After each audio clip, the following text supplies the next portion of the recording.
आज के case studies के इस लेक्चर में बात होगी पत्नी के 5 प्रकार के मेंटेनेंस को हमेशा हमेशा के लिए पति बंद करवा सकता है और पत्नी को ये 5 प्रकार के मेंटेनेंस भविष्य में कभी नहीं मिलेंगे, ना अभी मिलेंगे ना कभी मिलेंगे।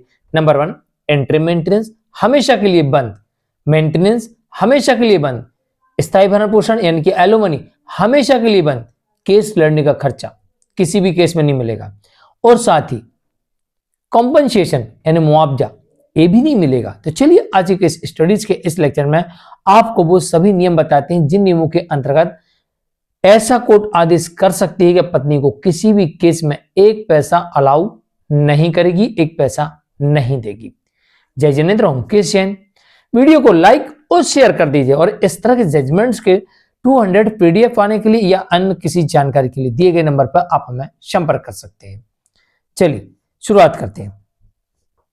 नंबर 1, अगर पति कोर्ट में यह साबित कर देता है कि उसने अपने पति धर्म का पालन किया और पत्नी ने अपने पत्नी धर्म का पालन नहीं किया बल्कि उल्टा उसने पति के ऊपर ही तमाम आरोप लगा दिए या पति और उसके परिवार के साथ अभद्रता की है या उन्हें ब्लैकमेल किया है, तो फिर ऐसी स्थिति में कोर्ट ऐसी पत्नी को एक भी पैसा किसी भी केस में देने से इनकार कर देगी। पत्नी को एक पैसा कोर्ट नहीं देगी।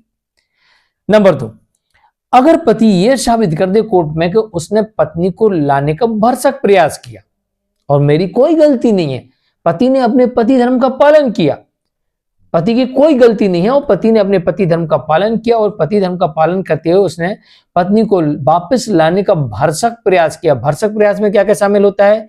उसने पत्र लिखा, खुद लेने गया, रिश्तेदार या परिवार के लोग लेने गए, पंचों के माध्यम से कोशिश किया या वकील के माध्यम से नोटिस भेजा, व्हाट्सएप मैसेज किया, इसके अलावा कोर्ट में दाम्पत्य पुनर्स्थापन का केस किया और इसकी डिक्री भी पति के फेवर में आ चुकी है। तो फिर ऐसी स्थिति में ऐसा माना जाता है कि पति ने पत्नी को लाने का भरसक प्रयास किया, लेकिन पत्नी ने पति और उसके परिवार के ऊपर झूठे आरोप लगाकर झूठे झूठे केस कर दिए। तो फिर ऐसी स्थिति में कोर्ट ये मान लेती है कि पत्नी बिना किसी कारण के अलग रह रही है और ऐसी परिस्थिति में ऐसी पत्नी को कोर्ट एक भी पैसा देने से इनकार कर देती है। नियम नंबर 3,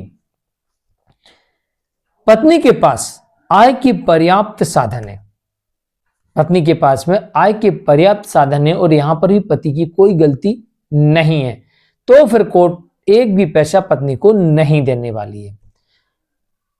नंबर 4, नियम नंबर 4 ये कहता है कि पति निर्दोष है और पत्नी बिना किसी कारण के अलग रह रही है। तो जहां पर पति पूरी तरीके से निर्दोष साबित हो चुका है, ऐसी स्थिति में अगर यह साबित हो जाता है कि पति कोई गलती नहीं, पत्नी के पास में कोई भी पति के विरुद्ध सबूत नहीं है, तो ऐसी परिस्थिति में जहां पर पत्नी बेरोजगार है, आय के कोई साधन नहीं पत्नी के पास, फिर भी कोर्ट ऐसी पत्नी को एक भी पैसा देने से इनकार कर सकती है। मतलब किसी भी केस में एक भी पैसा कोर्ट नहीं देगी।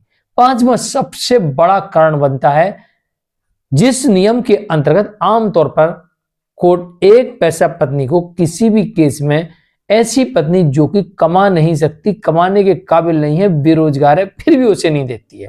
और यह सबसे बड़ा कारण बनता है जारता की स्थिति, यानी कि अफेयर, अडल्ट्री, रीमैरिज, लिविंग में रहने वाली।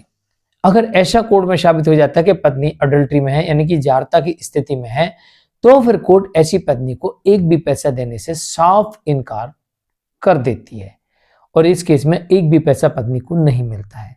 तो ये वो 5 नियम हैं जो अगर पति तत्परता से अपने केस में रखता है और सारे सबूत रखता है और साबित कर देता है कि उसकी कोई गलती नहीं है, तो प्रथम दृष्टया कोर्ट मान लेती है कि पत्नी बिना किसी कारण के अलग रह रही है और एंट्री मेंटेनेंस को डिसमिस कर देती है।